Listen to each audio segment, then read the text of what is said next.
মাধবপুর বাজার ব্যস্ততম একটি বাজার, তবে এই বাজারটি আজকে কাঁচা বাজার বা মাছ বাজার এক্সপ্লোর করব। শুক্রবার বাজারটি মোটামুটি ব্যস্ত কম থাকে, মানুষের উপস্থিতিও কম, তখন শব্দ দূষণের যে সাউন্ডটা সেটি পাওয়া যায় না।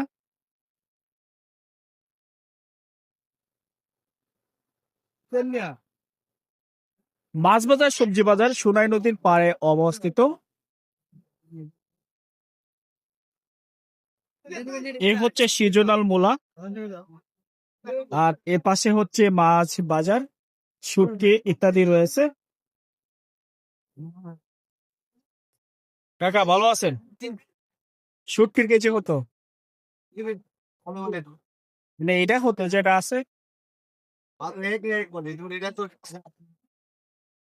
এখানের মধ্যে মোটামুটি এখন মাছ আসতে শুরু করেছে, আস্তে আস্তে মাছে ভরপুর হয়ে যাবে।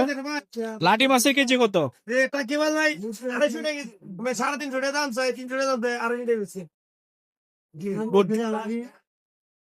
এগুলো হচ্ছে টাকি মাছ বা লাঠি মাছ।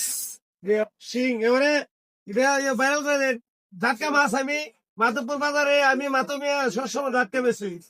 ঝাটকা লাগলে আমার কাছে আসেন, শীতলের কাছে আমি সবসময় বসে আমার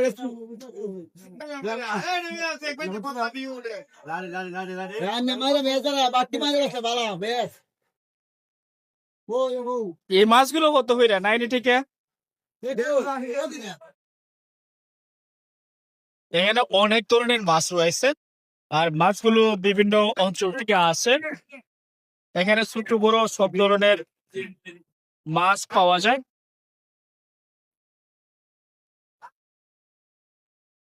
কেজি কত? মাছ কোথায় থেকে নিয়ে আসেন? ইলিশের কেজি কত? অনেক ছোট না?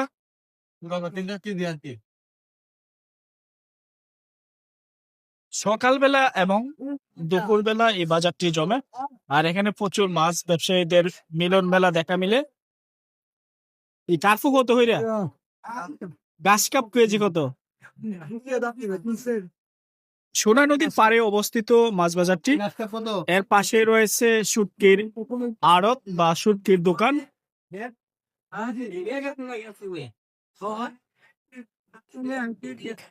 মাধবপুর বাজারের পাশে শুটকির আড়ত বা শুটকির ব্যবসায়ীদের দোকান। এখানে প্রচুর পরিমাণে শুটকি ব্যবসায়ীদের দেখা মিলে। আমার মনে হয় বাংলাদেশে এত শুটকি ব্যবসায়ী নাই, মাধবপুর বাজারে যতগুলো শুটকি ব্যবসায়ী রয়েছে।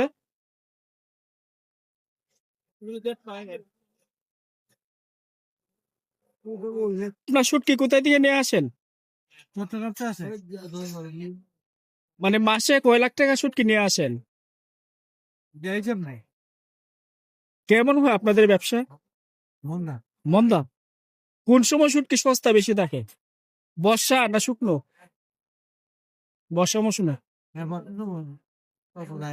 আপনার শুটকি কত টাকা কেজি?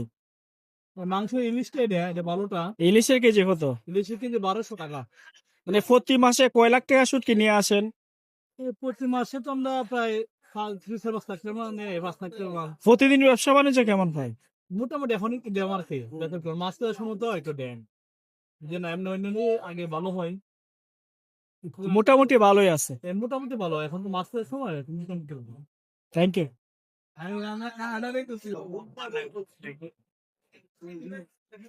এদিকে হচ্ছে আলু, আর মেইন রোড ধরে কিন্তু এখানে আসতে হয়, তবে মাধবপুর বাজারের গলিগুলো অনেকটাই বড়, অনেকটাই প্রশস্ত।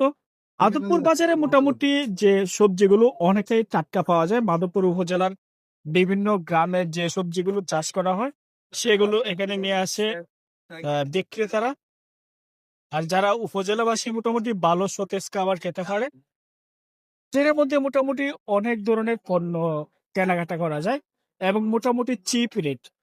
হচ্ছে পানের আড়ত। তবে মাধবপুর বাজারে এখানে যারা পান বিক্রি করে তারা কিন্তু পাইকারি পান বিক্রি করে, আর তাদের পানের কালেকশন গুলো সেই। আরো বড় লাগবো। মাধবপুর মাছ বাজার থেকে এখন আমি চলে আসলাম যেখানে সবজি বিক্রি করে। এখানে একাধিক মানুষ একসাথে আলু বিক্রি করে। মোটামুটি মাধবপুর বাজারে আলু, সবজি এবং সবকিছুরই দাম হাতের নাগালের ভেতরে রয়েছে।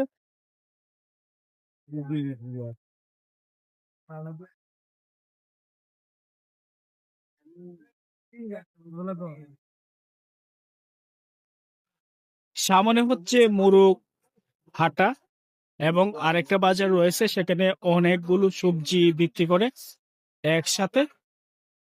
হচ্ছে পোল্ট্রি মোরগ যারা বিক্রি করে তাদের দোকান।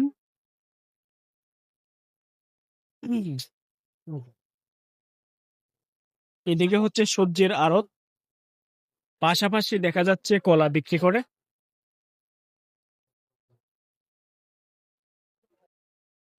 বিভিন্ন ধরনের সবজি দেখা যাচ্ছে, এর মধ্যে হচ্ছে লাউ, শিম, টমেটো, ফুলকপি ইত্যাদি।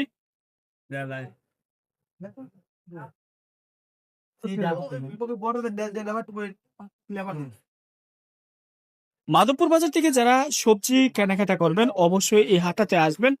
এখানের মধ্যে অনেক ধরনের সবজি দেখা মিলে। হাই, আপনারা কি পাইকারিও বিক্রি করেন? আপনার সবজিগুলো কোথা থেকে নিয়ে আসেন?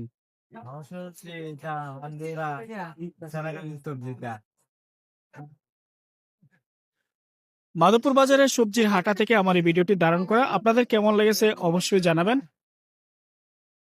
ভিডিওটি আমি এখানে শেষ করব। ভালো থাকবেন, সুস্থ থাকবেন। অনেকদিন মাধবপুর উপজেলার সম্পূর্ণ চিত্র তুলে ধরবো।